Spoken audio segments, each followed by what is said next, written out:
Vía Crucis, el camino de quien nos acompañó. Fue en Tierra Santa, lugares donde guardan las pisadas santas del Señor, de María y de los primeros cristianos. Un día íbamos a recorrer la Vía Dolorosa. Estábamos conmovidos por saber qué calle era y quién la recorrió hacía 2000 años cargando una cruz totalmente ajena, por causa de unos pecados más ajenos todavía.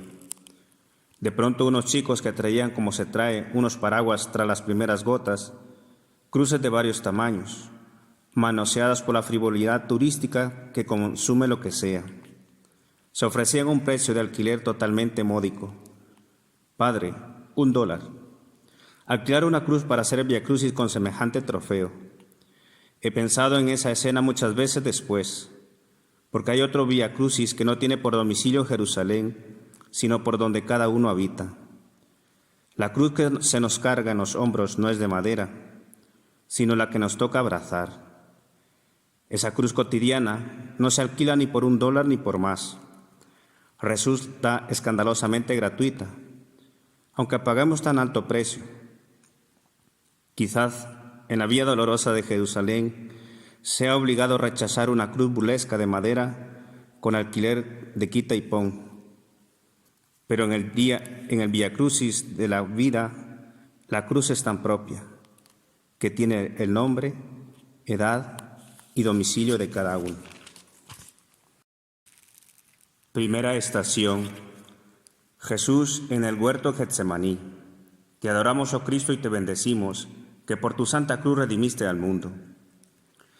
La hora que otras veces impidió que prendieran al Señor o que lo despeñaran, ahora había llegado como las campanadas que convocan el momento de un amor extremo. Era la antesala inevitable de la gran decisión. Una hora interminable de lo mucho que ella se concentraba. Toda su humanidad, toda su libertad humana, en el trance de experimentar con todo su realismo qué significa dar la vida de verdad. Allí Dios empeñaba toda su palabra. No bastó lo mucho que hizo y habló. Había que mostrar una postrera y cruel lección, que nadie tiene más amor que el que da la vida por sus amigos. Y esta era la gran prueba desmedida de su amor sin medida. Padre nuestro que estás en el cielo, santificado sea tu nombre. Venga a nosotros tu reino, hágase tu voluntad en la tierra como en el cielo. Danos hoy nuestro pan de cada día, perdona nuestras ofensas, como también nosotros perdonamos a los que nos ofenden. No nos dejes caer en la tentación y líbranos del mal. Dios te salve María, llena eres de gracia, el Señor está contigo. Bendita eres entre todas las mujeres y bendito es el fruto de tu vientre Jesús. Santa María, Madre de Dios, ruega por nosotros pecadores, ahora y en la hora de nuestra muerte. Amén. Pequé, Señor, pequé, ten piedad y misericordia de mí. Segunda estación: Jesús, traicionado por Judas, es arrestado. Te adoramos, oh Cristo, y te bendecimos, que por tu santa cruz redimiste al mundo. Nunca un beso manchó tanto el amor y lo contradijo como ese de Judas. Nunca un beso escenificó tanto el engaño como el que dieron los labios de Judas en medio de la penumbra. Este discípulo acaso fue el más inteligente y el que antes comprendió la verdadera razón de todo cuanto el Maestro hacía u omitía, decía o silenciaba. Por eso se desengañó de un Mesías que estaba dispuesto a vivir y a morir entre los hombres por una única causa: la gloria de su Padre Dios y la salvación de sus hermanos. Todo lo demás, ya fuera político, civil o religioso, era valorado desde este criterio absoluto. Judas no aguantó que su maestro no se plegase a sus pretensiones, más o menos guerrilleras, al expulsar al romano invasor. Este apóstol decidió entregar a quien vino a salvarle. Tercera estación: Jesús es condenado por el Sanedrín. Te adoramos, oh Cristo, y te bendecimos, que por tu santa cruz redimiste al mundo. Hacía tiempo que buscaban a Jesús y fue larga y meditada la insidia de su captura. Sabemos de sus intentonas y de cómo les falló a lapidarlo aquel día o el despeñarlo en otra ocasión. No había modo de deshacerse de él. Su luz les molestaba todas sus zonas oscuras, esas que Él ilumina simplemente con su paso. Su verdad ponía en evidencia tanta mentira disfrazada. Su amor revolvía y revolcaba tanta hipocresía oficial y tanto egoísmo oficioso. Era preciso reaccionar, y no bastaba declarar en persona non grata, ni extraditarlo al cielo, ni fingir que no pasaba nada. Había que borrarlo, machacarlo y organizar finalmente una redada eficaz. Solo faltaba un proceso judicial para maquillar de inocencia falsa y de equidad bastarda todas sus maquinaciones, ahitas de culpabilidad. Y entonces sentenciaron sin dudarlo: eres reo impresentable, eres reo de muerte. Cuarta estación.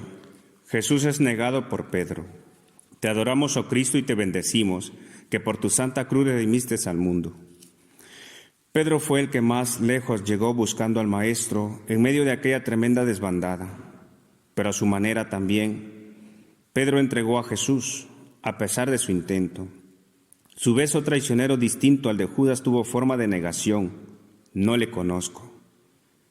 Queda atrás el Pedro que hablaba según el Padre le sugería, el Pedro que estaba dispuesto a seguir a Jesús hasta donde hiciera falta, el Pedro de las intimidades transfiguradas, el Pedro valentón que corta orejas al que con malas intenciones viene a su Maestro.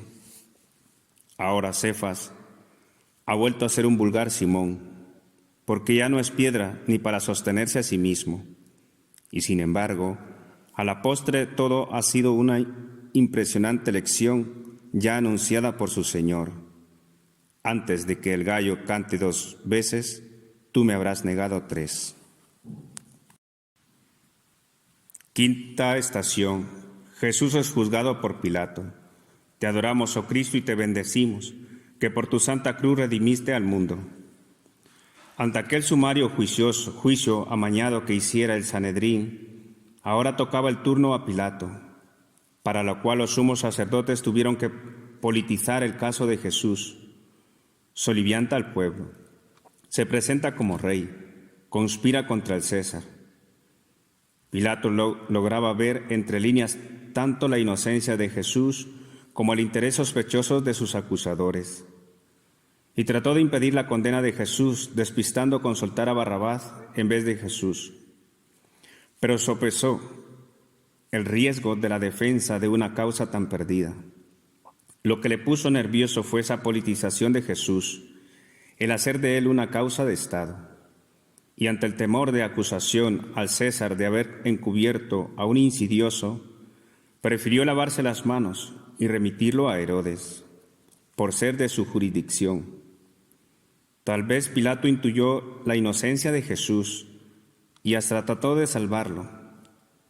Estaba dispuesto a hacer un favor al Señor, pero no poniendo en peligro su reputación, su carrera política, su poltrona. Hay neutralidades que son elegantes maneras de condenar. Sexta estación. Jesús es flagelado y coronado de espinas. Te adoramos, oh Cristo, y te bendecimos, que por tu santa cruz redimiste al mundo.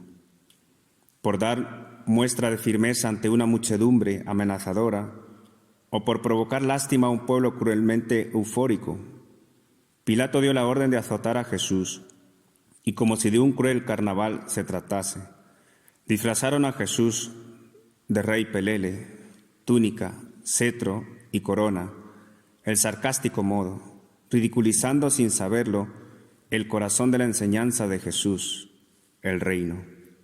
Definitivamente aquella noche nadie sabía lo que hacía, como dirá luego Jesús en la cruz, un proceso condenatorio que estaba manchado por la mentira de falsos testigos, por el odio de quienes solo querían matarlo, por la cobardía de quienes no quisieron complicarse, por el miedo de los suyos que huyeron asustados, por la pantomima de quienes hacen fruslería de un camino que lleva a la muerte.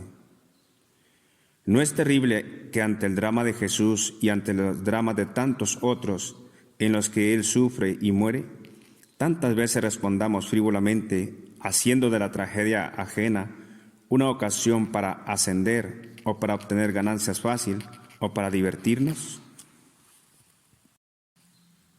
Séptima estación. Te adoramos, Jesús carga con la cruz. Te adoramos, oh Cristo, y te bendecimos, que por tu santa cruz redimiste al mundo. Aquí comienza propiamente el Vía Crucis de Jesús tras todo ese atormentado preámbulo del interrogatorio, la paliza despiadada y la injusta amañada condena. Ahora llegaba el escarmiento ejemplar público por la calle, desde entonces llamada dolorosa o de la amargura, para que todos se enterasen de que no se puede ir por la vida como fue Jesús, tratando a Dios como hijo, a los pecadores con misericordia, a los niños y a las mujeres con ojos limpios y corazón puro, a los pobres de todas las pobrezas con amor. No bastaba condenar a Jesús, había que restregárselo al pueblo, presentándolo como un malhechor durante aquella primera procesión de la primera Semana Santa de la historia. En medio del tumulto, Dios en su Hijo sufrió esa chanza. Octava estación. El cirineo ayuda a Jesús a llevar la cruz.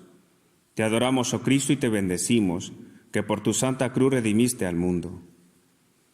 Era Simón el de Cirene. Aquel día volvió a nacer en aquel sitio por un providencial empujón de algún soldado, que hizo que su mirada y su vida entera se cruzaran con la de Cristo bendito. Y aquel hombretón cargó sobre sí el tramo de una cruz. Era más suya que de Cristo. El Señor se la devolvió durante un rato, pero más adelante Jesús tomará de nuevo esa cruz y se dejará clavar en ella como quien abraza la muerte para hacerla resucitar. Dios ha sido el primer cirineo de nuestras cruces. Tantas veces Él ha salido a nuestro encuentro, sin más empujón romano que el empuje del amor. Cruces grandes y chiquitas, cruces notorias o inconfesables, cruces pasajeras o persistentes. Para cada uno tenía unos brazos preparados Dios. No notamos su mano amiga, casi invisible de discreta que es. Somos cirineos de Jesús cuando le encontramos en la pasión de tantos hombres y mujeres, cuando Él nos dice, ¿no lo ves? Ayúdele a llevar su cruz, que también forma parte de la tuya y de la mía. Novena estación. Jesús encuentra a las mujeres de Jerusalén. Te adoramos, oh Cristo, y te bendecimos, que por tu santa cruz redimiste al mundo. Jesús fue consolado en Getsemaní y lloró ante Jerusalén viendo su fatal deriva. Es Él quien ahora se pone a consolar los lamentos y a enjugar las lágrimas que por Él se vertían en la calle de la amargura. Porque aunque las lágrimas compasivas son de mucho más que el mutismo indiferente, sin embargo, no bastan. El reino por el que Jesús muere no se paga con llantos plañideros. Hace falta compasión, pero también compromiso, aunque haya que comprometerse derramando lágrimas. Como Jesús con su amigo Lázaro, que llorando como todos, no se quedó como todos, sino que tras su llanto amistoso le devolvió la vida. Hay lágrimas estériles, lágrimas inútiles, lágrimas que tras su pena esconden la incapacidad, el vacío y la soledad. El llanto cristiano sabe de dolor extremo incluso, pero sabe a esperanza, la que nos permite seguir caminando, luchando y sonriendo. Décima estación. Jesús es clavado en la cruz. Te adoramos, oh Cristo, y te bendecimos, que por tu santa cruz redimiste al mundo. Le abrieron los brazos y lo clavaron en cruz. En una misma imagen quedaba plasmada la divina comedia, la real. Dios como víctima del hombre, Dios por el hombre asesinado. Y ese Dios subirá el último peldaño sin cerrar puños, sin levantar brazos, sin esconderlos o excusarlos. Los brazos de Dios mueren abiertos, porque Dios quiso morir abrazando. Experimentó en su carne la mayor dureza humana, la carne de Dios, que se nos hizo palabra acampada y tienda de encuentro en nuestra tierra condenada. Escocida ahora por un madero para acallarla en la más terrible de las censuras humanas, esa que dice enmudecer a Dios. Quien pasó haciendo el bien y diciéndolo era demasiado peligroso para los enemigos de la vida. No entraba en el juego de los violentos, ni en el de los oportunistas, ni en el de los corruptos, ni el de los pecadores de todos los pecados. Y entonces, como ahora, la verdad duele, la luz estorba. Era preciso crucificarla. 11ª estación. Jesús promete su reino al buen ladrón. Te adoramos, oh Cristo, y te bendecimos, que por tu santa cruz redimiste al mundo. En el Calvario junto a Jesús, 2 ladrones. Uno se queda solo, con su vida rota y absurda. El otro, en medio de todos sus desmanes y tropiezos, se encuentra con alguien más grande que sus pecados. Era experiencia del perdón. Dimas, el buen ladrón, acertó en el principal robo de su vida, el último, robar al mismo Dios. Lo hizo suplicando, rezando sin saber que estaba hablando a Dios de su tragedia. Fue salvado cuando ya no podía devolver sus robos, como hiciera Zaqueo, cuando ya no podía llorar sus torpezas como Magdalena, cuando ya no podía cambiar de redes como Pedro. Fue salvado cuando ya no era posible nada, ante el precipicio de su infierno. A diferencia del otro ladrón, lo único que hizo fue aceptar la gratuidad que en el último momento te salva. Que Dios es más grande que la pequeñez que nos embarga y su luz mayor que la oscuridad que tapa tanta belleza sin mancha, y su agua la única que nos fecunda y nos sacia. ¿Qué más da descubrirlo cuando estamos en la prórroga sin derecho a nada? 12ª estación. Jesús muere, Jesús en la cruz, su madre y el discípulo. Te adoramos, oh Cristo, y te bendecimos, que por tu santa cruz redimiste al mundo. No están las muchedumbres hambrientas y saciadas por Jesús, ni los enfermos curados, ni los discípulos predilectamente acompañados. Todos huyeron, por miedo, por incomprensión, por ingratuidad. El lance final del drama de Jesús tuvo muchos espectadores curiosos, plañideros y acompañantes furtivos. Pero al pie de la cruz solo quedan María y Juan, 2 fidelidades que se unen a la de Jesús en el testimonio silencioso de estar ahí, ante el misterio de una masa que pasó de los hosanas al crucifícalo, con la docilidad de una consigna. María aprendió a creer en los posibles de Dios desde sus imposibles humanos, a guardar en su corazón las palabras y los silencios de Dios, a invitar a los otros a hacer lo que ese Dios dijese, como en Caná. Juan quedó para siempre tocado en un encuentro a las 4 de la tarde y no se separará jamás de su maestro, ni en las maduras dichosas de tantos milagros y tabores, ni en las horas difíciles de los Getsemaní. 13ª estación. Jesús muere en la cruz. Te adoramos, oh Cristo, y te bendecimos, que por tu santa cruz redimiste al mundo.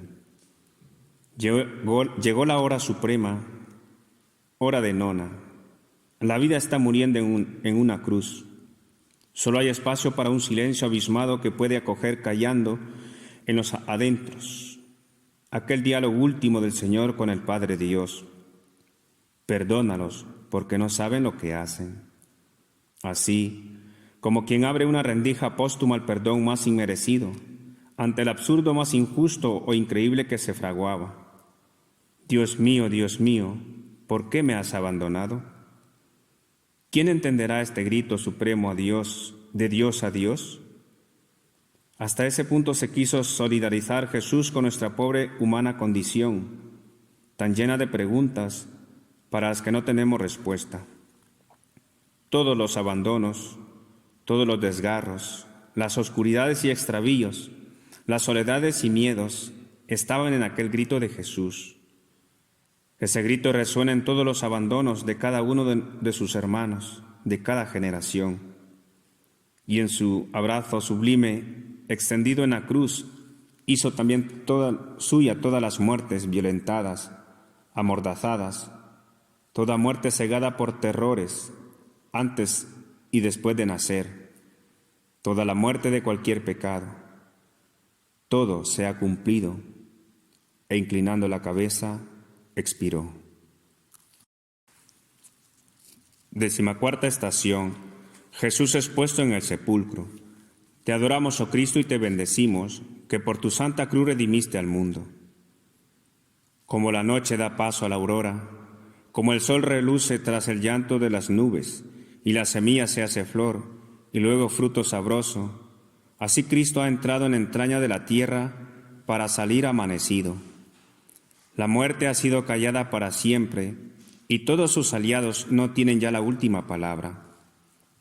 Nosotros seguiremos tal vez perplejos, asustados y fugitivos, como los discípulos de Emaús, o acaso llorosos y desconsolados como Magdalena, o dudosos como Tomás.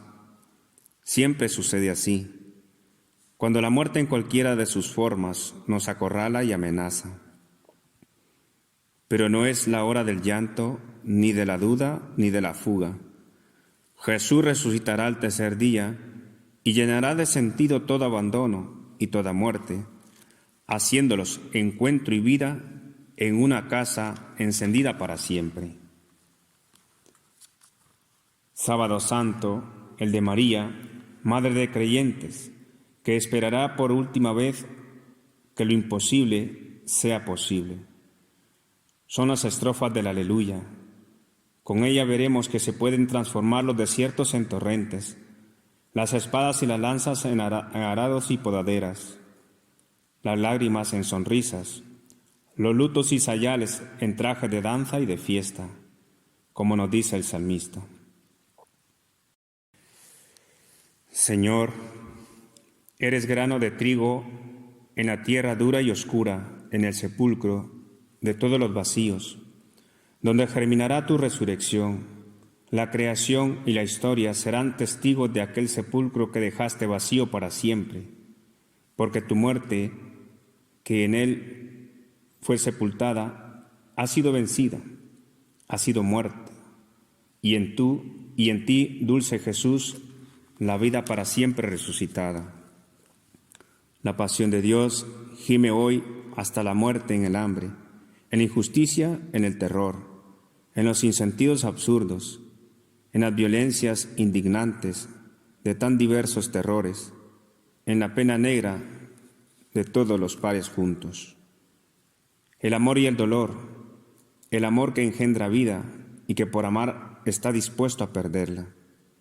Así ha sido el amor de Dios, amor.